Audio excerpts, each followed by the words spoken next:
picture of my dad.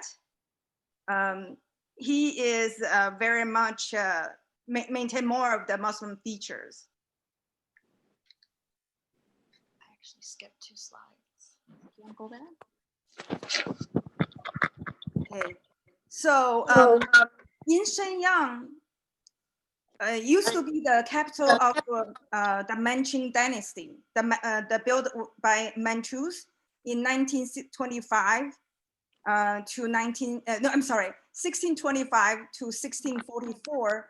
When Manchu invaded Beijing and toppled the previous dynasty, and Manchu was one of the 2 minorities that ruled whole China. The one was by the Mongolians, I think in the 1312 or 1300. Then the second one was Manchus from the 1644. That was the last dynasty before China became a republic in 1911. So the Manchus ruled China between 1644 to 1911. And Shenyang was the capital of the Manchu dynasty before it toppled, before it united the whole China.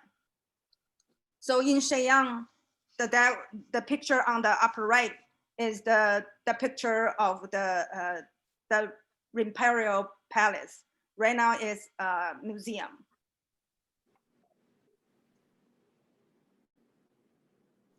So now I've introduced my mom and dad. So my mom and dad were the working class Muslim from Shenyang. So my first 18 years of life, I lived in Shenyang before I went to college in another city, still in the Manchuria area. My dad passed away in 2017. My mom still lives in China in her late 70s, but she lives pretty happy life. China actually gave a very good pension system and healthcare system to the seniors. Actually, in China today, the seniors is the most carefree age group in China, golden age. They barely carry any debt, and the state give them a fairly good pension, and they live the life of their times. Compared to my grandma, who passed away in 1989, my mom and the life between my mom and my grandma were totally different. My mom has much more security financially and medically. So I think most people didn't realize that part of China's life, the Chinese life in today's society. My brother and I were both graduated from top universities in China. We moved to the United States in 94, 95 respectively. For a working class Muslim family, we were not segregated in China. Hui minorities are mostly assimilated into the Chinese society. There is equal opportunities based on merit. We test every 4 years into from elementary school to junior high, from junior high to senior high, from senior high to college. So by the time in 1989, 87, I went to college in 1987. My brother went to college in 1988. We were both top students. At that time, university free to the students. Only 10% of the high school graduates could go to college, and the college was free. All we need to pay was our textbooks, which is like pennies. So we basically got a free college education. From that was the benefit to all the college students in the late 1980s, early 1990s. I think the college education is not free, but it's very, very affordable. For the top university, like Tsinghua University, is almost like MIT of China. I think the yearly college tuition is about less than $1,000 a year, maybe a semester. So college education is very affordable, but highly competitive to get into the top schools. Okay. Oh, and then my last name is Ma, which is Ma is the largest, most common Muslim last name in China. So if you go to China, and if you find a restaurant with the last name Ma, it's very likely the restaurant is owned by Chinese Muslims. Skip this one. Well, I can talk about like I think, yeah, I introduced the history of Chinese Hui Muslims. So compared to the Uyghurs that you heard a lot of, in the Western media about the Uyghur Muslim being prosecuted in China, probably you want to feel why the Hui Muslims are the preferred Muslim in China, barely face any harassment, because we are apolitical. We never get into politics. So in China, the Chinese government gave a lot of favorite policies. And in the last 20 years, there's many, the Chinese renovate many of the Muslims for the Hui Muslims. I think the picture before showing my parents, it was at the grand opening of Muslim in Beijing. So in China right now, there's almost 30,000 mosques around the country. About 5,000 built just for the Hui Muslims, because we are spread all over China. About 25,000 mosques are built for the Uyghur Muslims in Xinjiang area. So in Xinjiang, probably you will see a mosque every other corner, like you see churches every other corner. Okay, next. So China has many, many minority groups. There's 55 ethnic groups, with Han being the 91% of population. The rest is divided by 55 ethnic groups in China, including Hui. We are the second largest minorities. The first 5 minority group have its own provinces, or like state, considered as autonomous region, where they have the education is done by like bilingual. So most of the ethnic groups in those autonomous region, their first language is their own language. Like if it's a Mongolian, their first language is Mongolian, it's not Chinese. And Xinjiang is same thing. In Xinjiang, the first official language is the Uyghur language, not Chinese.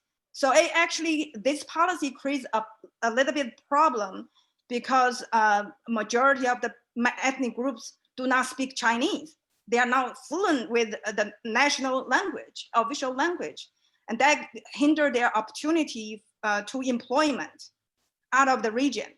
So if they want to have a job outside their own autonomous zone, they have to be fluent with the Chinese language. I think recently there is issue with Mongolia, that Inner Mongolia, where the local language, the first language was Mongolian.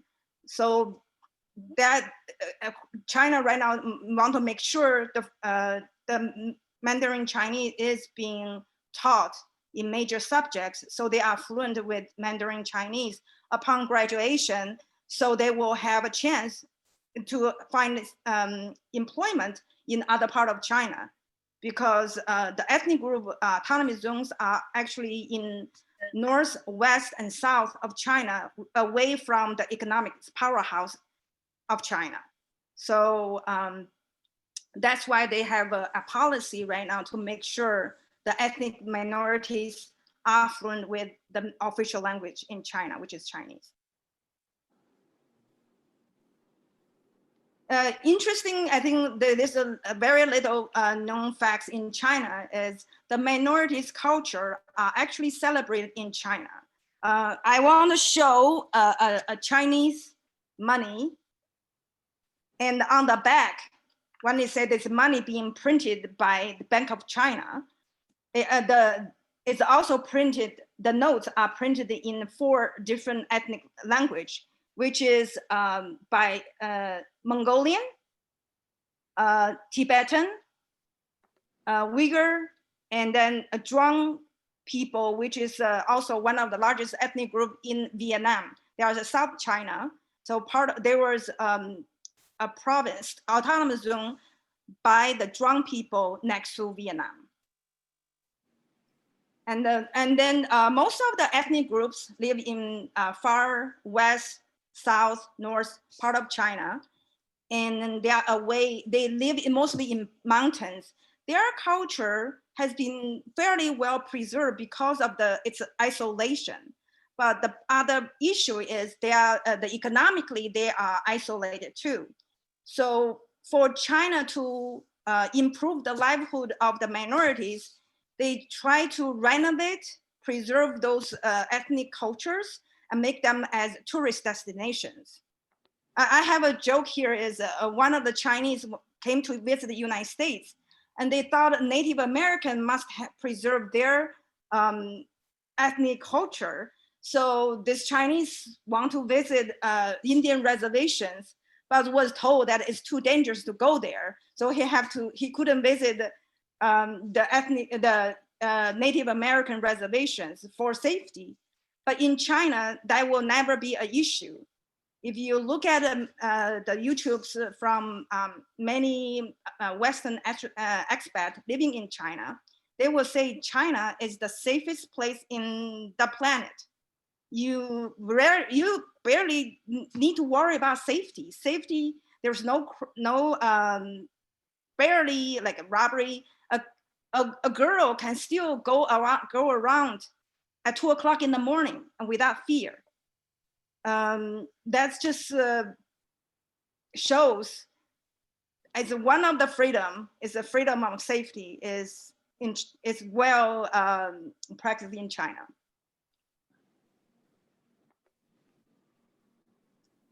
I also want to talk about in China, there's affirmative action to really help with the Chinese minorities. Sometimes the Chinese minorities are dubbed as VIPs to the resentment of many Han Chinese. First of all, the educational opportunities, the minorities, they are given extra credit, lower the threshold to get to universities. Well, neither my brother and I we needed for that. We were able to get into top universities on our own merits. There's actually in China, there's one universities only accept minorities. Han Chinese is not accepted to that university. Also, China practiced one-child policy to release the tension from overpopulation in China. Between 1949 to 1979, Chinese population doubled from 400 million to about 800 or 900 million in 30 years. So they have no choice to install the one-child policy. I remember one time when I first came to the United States, I was at Oprah Winfrey show and was discussing some issues around the world, like a female circumcision in Africa. And one issue she talked about is a one-child policy in China. I stood up in that show. I say, you don't understand why China had to have a one-child policy. I say, if you go to American college dorm, you have 1 or 2 people share a dorm room.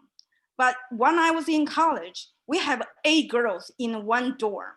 That shows the stress of the country with due to overpopulation and all the natural resources, economic resources, natural resources on the country. So it was a kind of last resort for the state. China just reversed that policy about 2 or 3 years ago, that the Chinese are allowed to have more than 2. But for the minorities, we were never restricted. For us, mostly 2.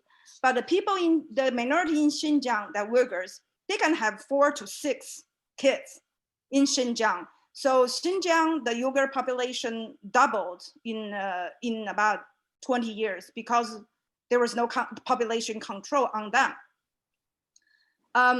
I think for the Hui Muslims, because we have dietary restrictions, so in the colleges or at work, there's a exclusive there are cafeterias built exclusive for the Muslims. So we don't eat in the regular cafeterias that sell foods for Han Chinese. We go to our ethnic cafeterias that only sell food, kosher food to Muslims. And then the joke is, when I graduated from college, I was given a private dorm, normally by my employer. Normally a college grad will share with 3 other people in a dorm room, but I was given a private dorm just to myself, a smaller one. But that was a special benefit for someone who has like 10-year employment history with a company with a graduate degree. But just simply because I was a Muslim and I could not mix with other Han in terms of food, so they gave me a private dorm to respect my dietary restriction. So I kind of, want to talk about this new China. The China for the past 5,000 years is mostly experienced war and poverty, only with episode of peace and prosperity. Chinese population experiences in a lot of genocide throughout the history.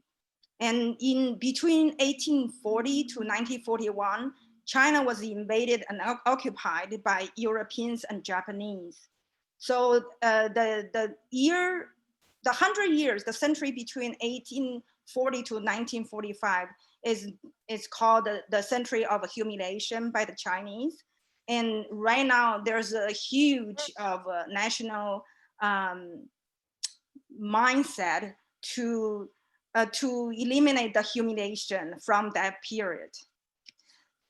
The new China, the Communist Party defeated the nationalists in 1949. Is more because the nationalists, even they did good, they did away with the feudalist of Qing dynasty in 1911, but they failed to bring democracy and prosperity to China. And for that, China was torn by the fighting with the warlord of different regions, and later the Japanese invasion. So even with America's assistance, the nationalists lost the Civil War. So 1949, the Communist Party took over the control and drove the nationalists into Taiwan.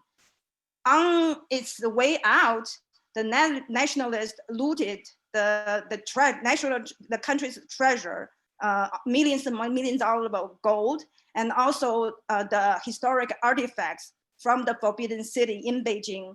And they established, with the money and the national treasure, they established their existence in Taiwan. So everything in the museum in Taiwan was looted from the Forbidden City in Beijing. But the Communist Party was founded in 1921 with the mission to bring improve the livelihood of China, which is the same vision of the founding father of the nationalists in 1911, when he published his 3 people's policy, human right and human livelihood, and then by people's right, people's livelihood, and people governance. But they failed that mission. But in China today, in back of their mind, the Communist Party is actually work to fulfill the dream of the founding father of the nationalist, the Dr. Sun Yat-sen. I think probably you know that. So as soon as the Chinese Communist Party took over in the 1940s, so first 30 years, what they did is they tried to solve the poverty issue in China.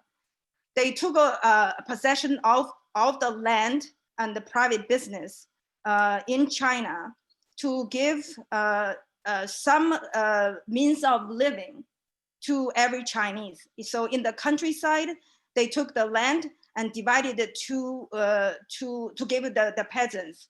So they have a piece of land they can work on, and then they can call home. In the cities, they took the possession of the business, and then give make everybody, even the owner of the business, as employees. So everybody working for a salary. There's not so much salary gap between the CEOs and the regular workers. My uncle-in-law was a CEO of a big factory in Shenyang. I remember in the late 70s, I visited him in his house. He has a 2-bedroom apartment shared with another family with a 1 bath, half bath, and then a kitchen. And he has 3 kids and then his own mother. So it's 6 people living in a single room. It's a bedroom, a living room, and everything, a storage room. And then it's his mother had to live out of the closet, but he was a CEO of a big company. So there's no income gap between CEOs and regular workers. Because China just believe, everybody, the government owns the means, and everybody have a fair distribution of the income from the country. So in the since 1978, China has done a huge effort to help with the poverty alleviation, and then lift up 800, almost twice the size of a U.S. population out of poverty. And think the size of a middle class in China right now, with the spending power, is actually bigger than the size of the whole population of the United States, about 400 million population. And another policy that the government, the Chinese Communist Party installed is the new marriage law is favoring women, because for centuries China practiced polygamy. I don't know if you watched the old movie Raising the Red Lantern, which is the 4 women fighting for the affection of one man. And then to some extent, polygamy was still unofficially practiced in Hong Kong and Taiwan. And actually those, the tycoons, at least the 2 of them who recently passed away, they had multiple wives. But in China, polygamy was absolutely illegal by law. And Chinese women receive equal property right in China.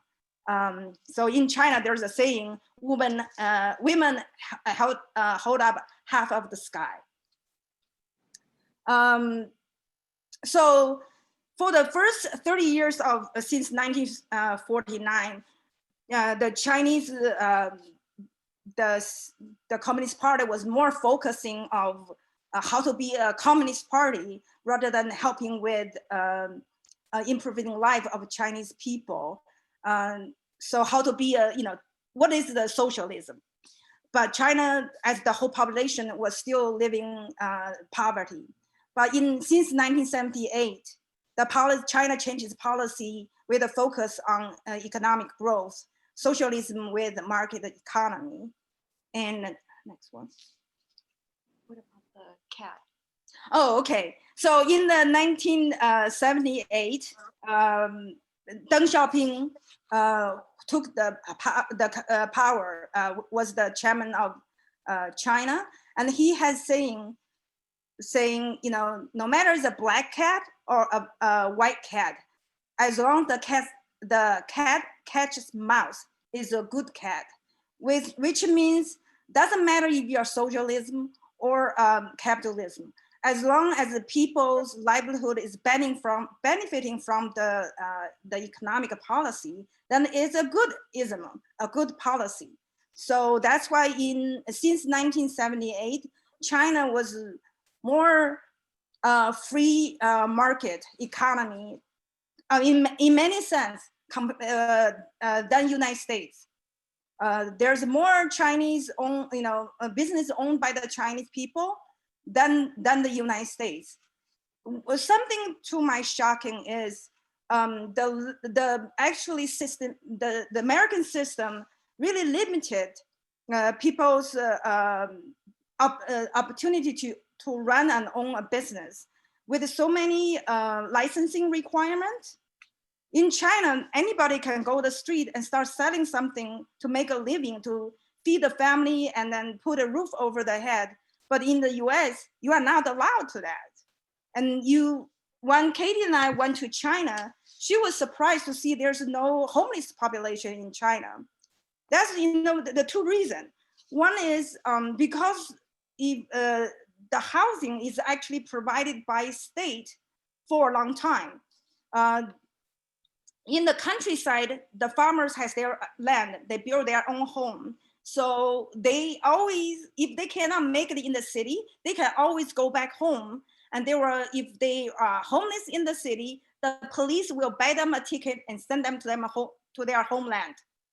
In the city, the state employees are provided with housing, just like what I was when I got a job upon graduation. I was given a housing. So this way, we kind of pretty much alleviate the homelessness. And later, even when I quit my state job, I was not able to retain the housing provided by my employer. I have to rent apartments. But in China, you know, there's not so much restriction, you know, how many people can share a housing. So as long you can, you know, pay a sum and then you can share a housing with many people, maybe 10 people in a house. That way, that's why China don't have pretty much no homeless issue in China.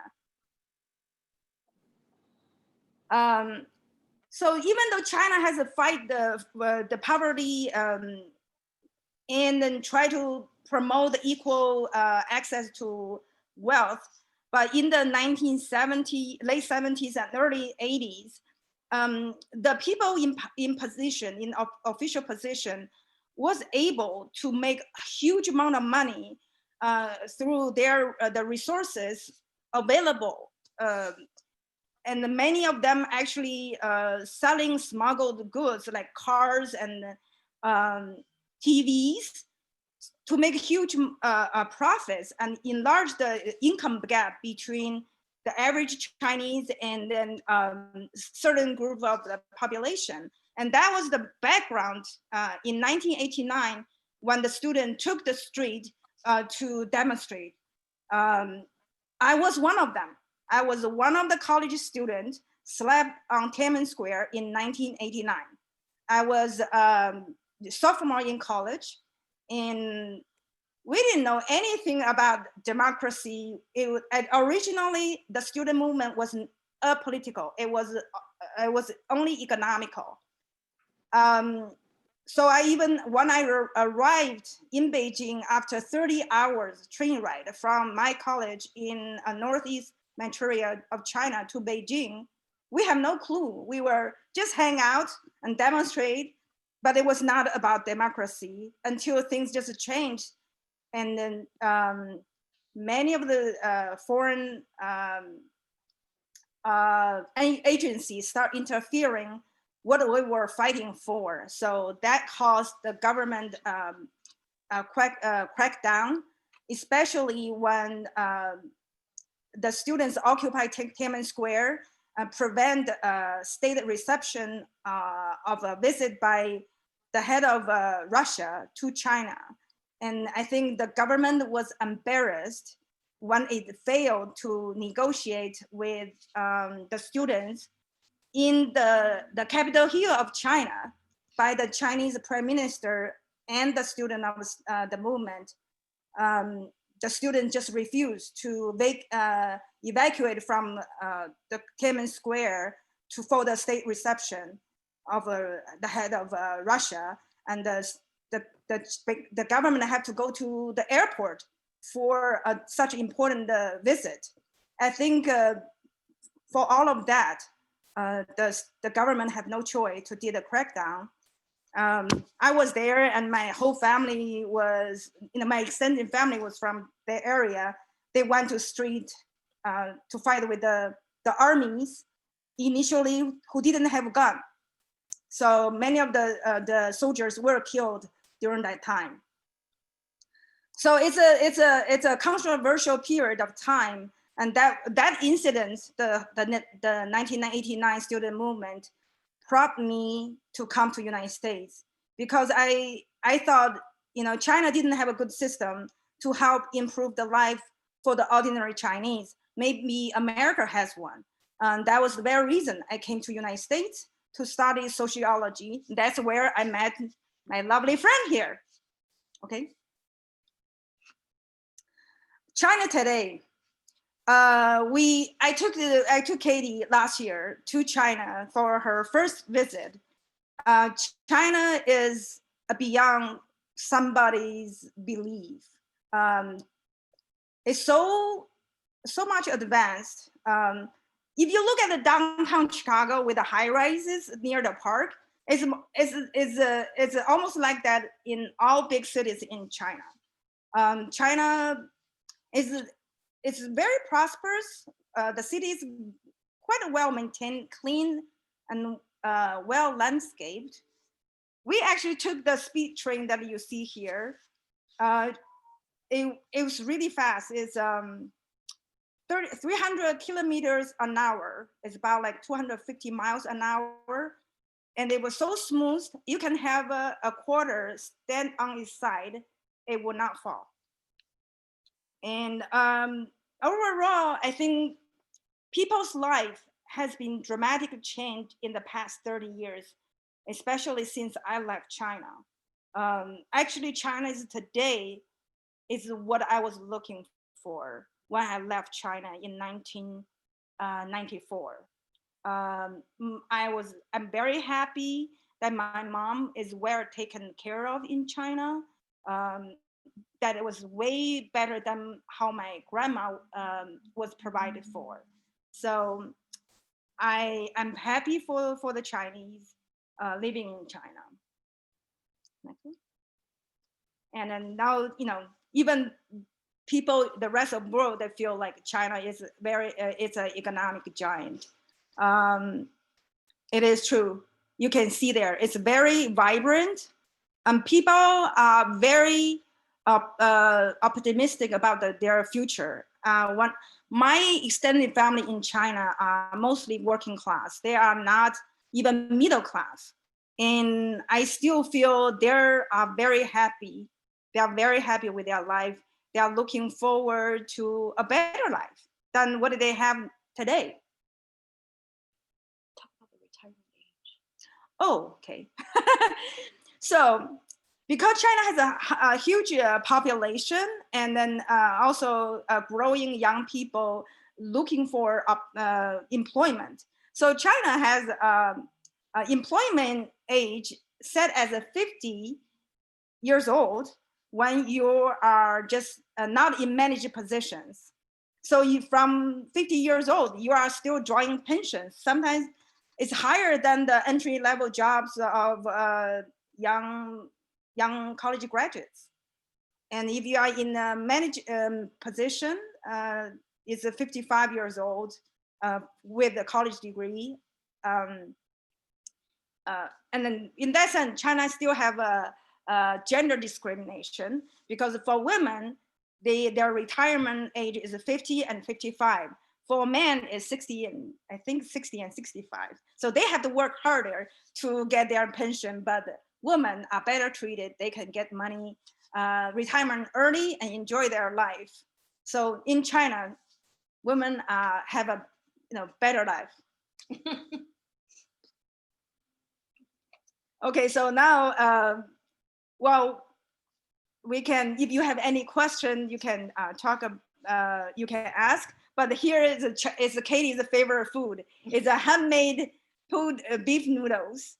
When we ate a lot of that, when we were in Chengdu last year. Chengdu is the city of pandas, and it's beautiful. So if you ever get a chance to visit China, don't miss Chengdu.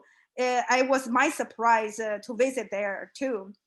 And we actually ate a restaurant owned by Chinese Muslims from, I think they are actually from Qinghai province.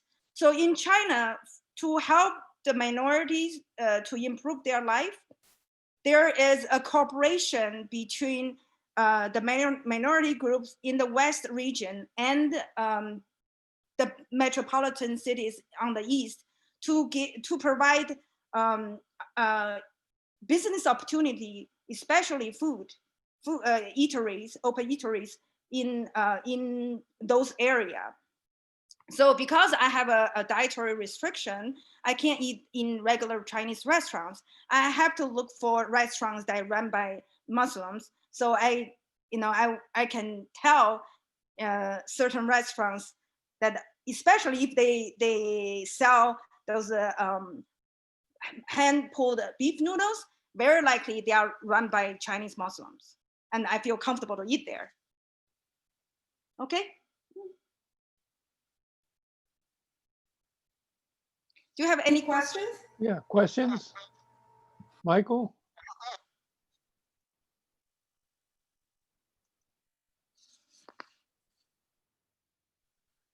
You have to unmute yourself, I think.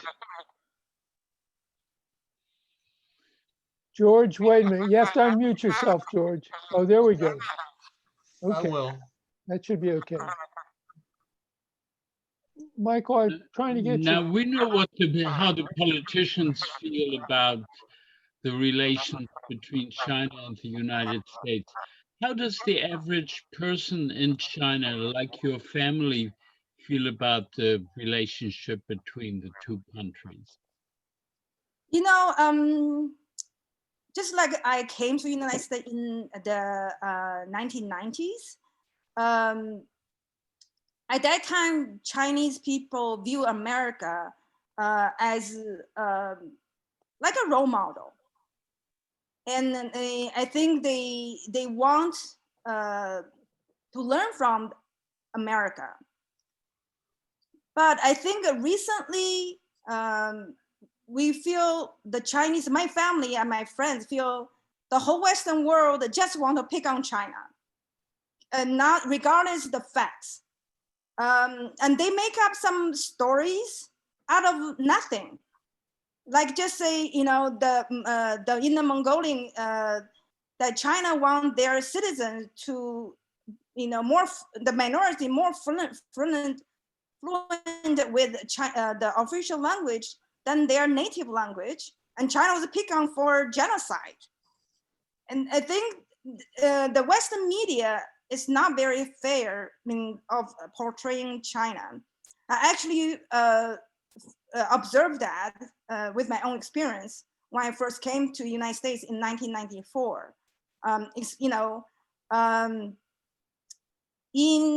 remember, like I said, I appeared in Oprah Winfrey show to dispute her view of one-child policy as, you know, genocide.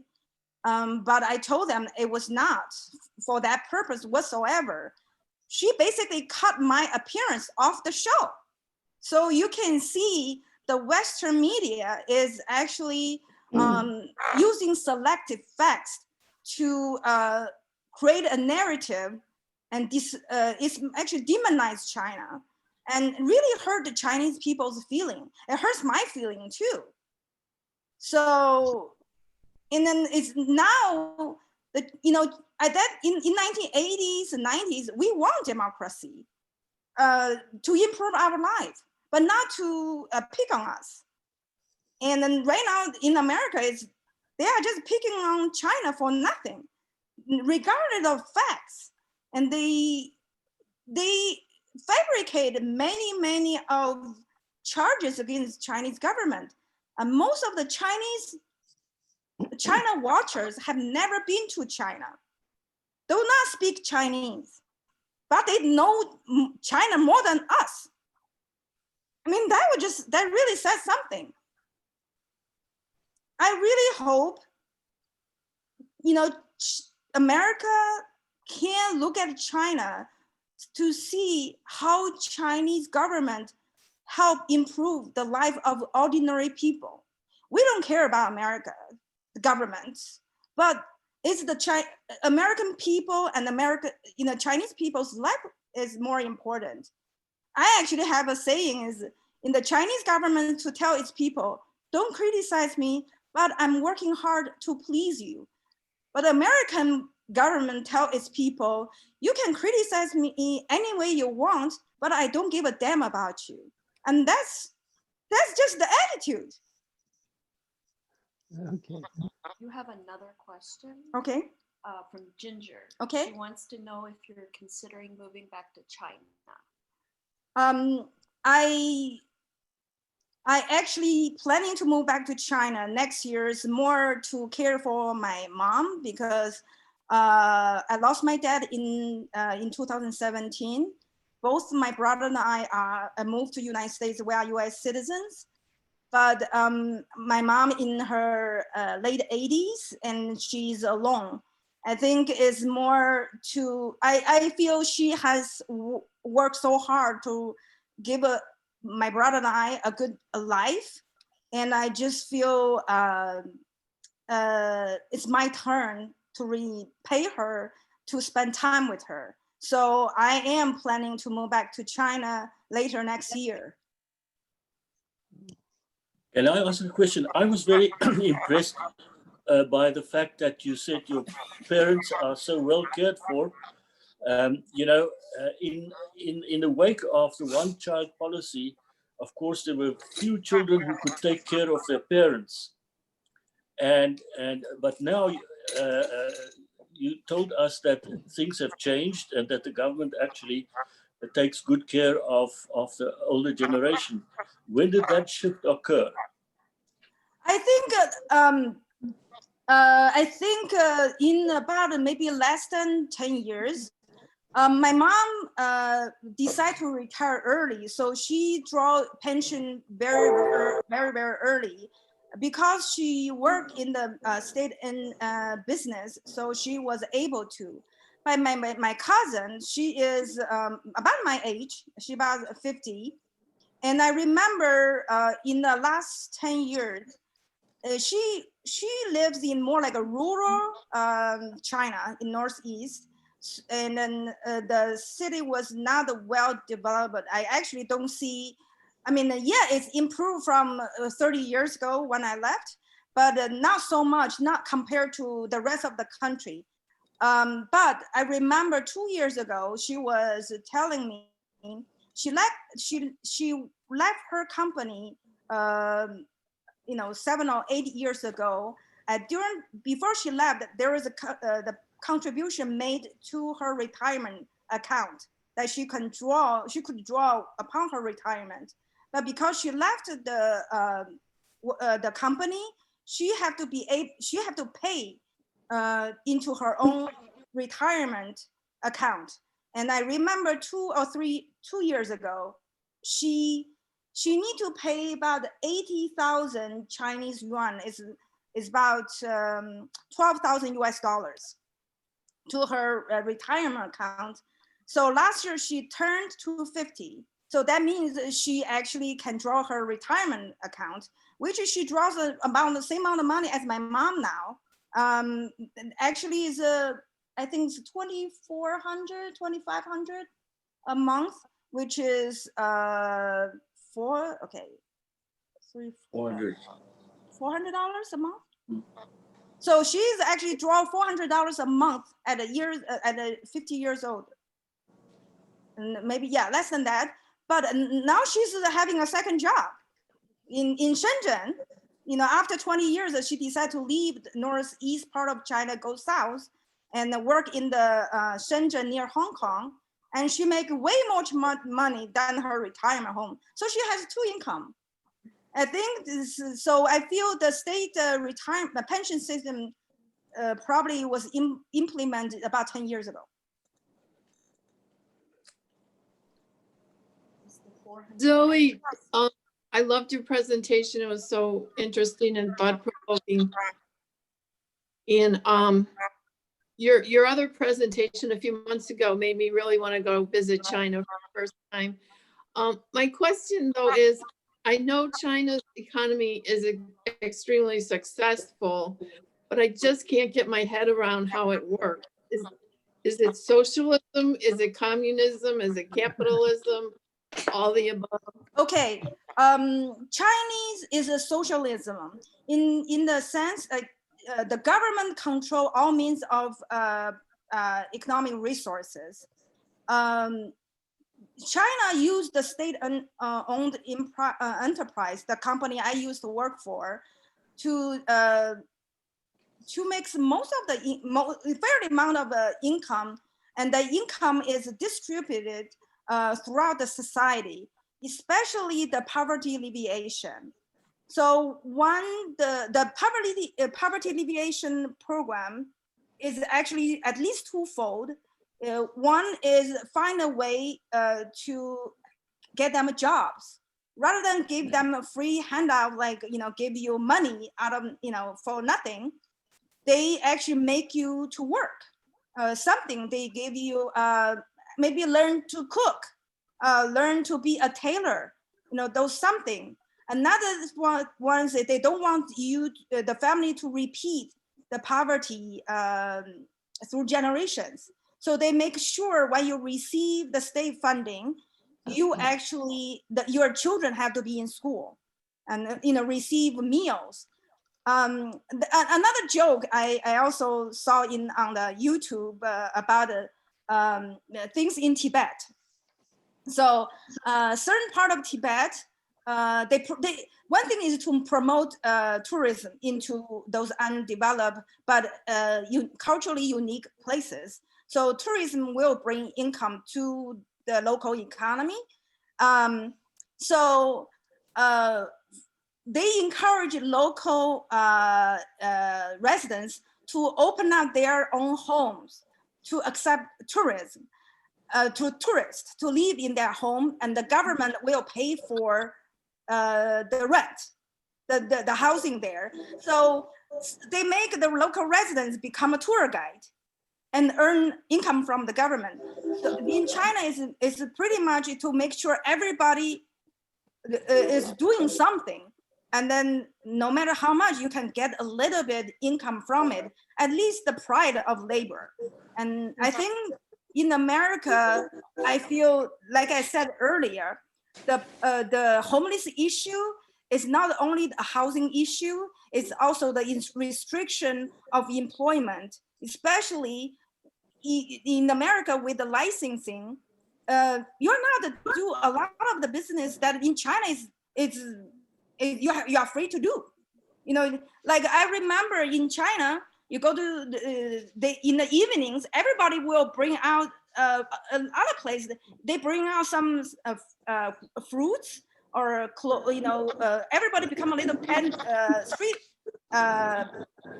seller and sell something. In the United States, you can't. You can't sell like a breakfast food out of car at the street corner. But in China, it's fine. I think there in the US, there's so much restriction. too much restriction that, limited people's ability to make a living for themselves. Mhm. Thank you. China is a trickle up economy. America is trickle down economy. Thank you. Interesting. Other questions? I Comments? have, can I be recognized? What's You that? are. You look like George Okay, to me. so your presentation was very nice, very good and informative. I now heard your story about China. Previously, I was reading propaganda from Chicago Tribune and other sources and seeing China in different way. However, I did go to China, to Guangzhou and Hong Kong and so on. And as a tourist, so I didn't see anything, I didn't hear anything, and I didn't know about what you said about China. I only seen the Chinese stores and other stuff. So thank you very much for presentation. By the way, I am Polish. I came here to, well, I left Poland 10 years, when I was 10 years old, but I know I had relatives there, and about propaganda, US propaganda is you can say the best because they are lying like hell. And when I went to visit my relatives in Poland, I didn't believe that it was the same country that was painted in the Chicago Tribune and so on. So that was a fresh information, but most Americans or Chicagoans don't know that thing. US has 2 propaganda stations in Europe that are broadcasting for the last, I don't know, X years, and interference. They speaking about Chinese interference. Now US interferes in every country on the world. So much for your presentation, and I thank you very much. Thank you, and you're very welcome. I just feel like just like I invite my friend to China to see China in with their own eyes and make their own opinion, because I feel facts. People use selective facts. They use what they see to interpret the world. So I feel it's hard to use so no media. I'm not saying they are wrong. They just use selective fact. And like I said, in 1994, 95, when I first came to the United States, and there was a women's NGO conference in Beijing, and I couldn't believe how I don't know, it was New Chicago Tribune described the city where the place the meeting was held. To me, it was vacation place, but they were saying, "Oh, it was dirty," and things. I say, "What the place you are talking about?" They just say, "Well, yeah, they probably saw one back alley is dirty." Then they say the whole town was dirty. So they are doing the same thing with China. They probably see one incident, then they describe the whole country is full of such, hazards. I just feel like I always tell the Chinese people, I say, why don't you invite each of Americans to China to see for their own eyes what China's look like. And then anybody's entitled to their opinion. But I feel, America should travel outside the world if they want to make a comments of the outside world. As you said about what kind of China is communist, right? China is communist or, socialism. And United States is capitalism. Today in Chicago, well, in United States, I don't know what we are, capitalism or socialism or communism, because it's all mixed up here. But I think in that sense, Deng Xiaoping was very smart when he said, no matter it's a black cat or a white cat, As long as a cat that catches mouse, it's a good cat. So it doesn't matter it's a socialism or capitalism. As long as a ism that improve ordinary people's life, it's a good system. It doesn't matter what it's called. What is the people's life that matters? So the people's life is not political. Zoe, if I'm not being too personal, is your immigration status being threatened these days by the present administration? Oh, I'm an American citizen. Oh, sorry, I didn't know that. Okay. I think one of the reasons I decided to become American citizen, it's a very big decision because I have to forego my Chinese citizenship when I become American citizen because China does not recognize dual citizenship. Oh, I think the reason is America is where I find God. I become a Christian, and and for that I become American citizen because I was very successful in China before I came. As 25 years old, I have a job that made about equivalent of 200 or 300 US dollars per year. And I was one of the few college grads that, at the year 25 that own a home. So I was very, very successful before I came to the United States. But I think it was God's will to bring me to United States, even though I didn't want to come at that time because because I have a good job, I broke up with my American boyfriend. Just say because I didn't want to come to United States anymore. But God has his own way. I end up come like 6 months later in the United States. So I feel great that I will be able to find God. And then he saved me. He made me a very strong person, fearless, because I believe the love of God. And also I believe God have a mission for me to help other people and then bring truth. I'm not pro-China whatsoever, but I'm pro-truth. thank you, Zoe.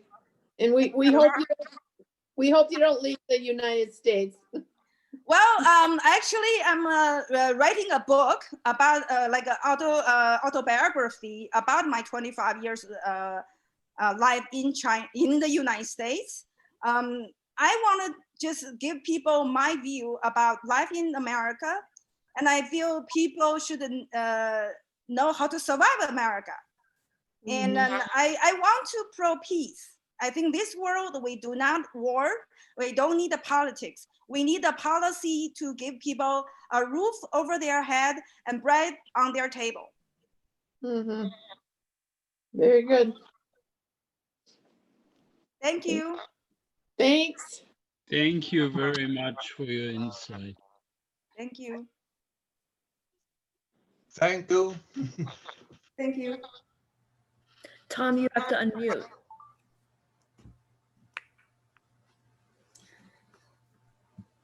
Thank you all for coming. Thank you, Tom. 谢谢， Shishi. Thank you for your time. Thank you for your time. Thank you， Thank you. 谢谢。谢谢. Have a good day. Enjoy your parrot. Where's the parrot? Oh, she went to bed. Uh, Taking her afternoon nap now. oh boy, what a life. Yeah. You give him a good pension. Oh, she will. Okay, thank you Thank and you. goodbye. Bye. Bye, Tom. Thank you so Good. much. Yeah.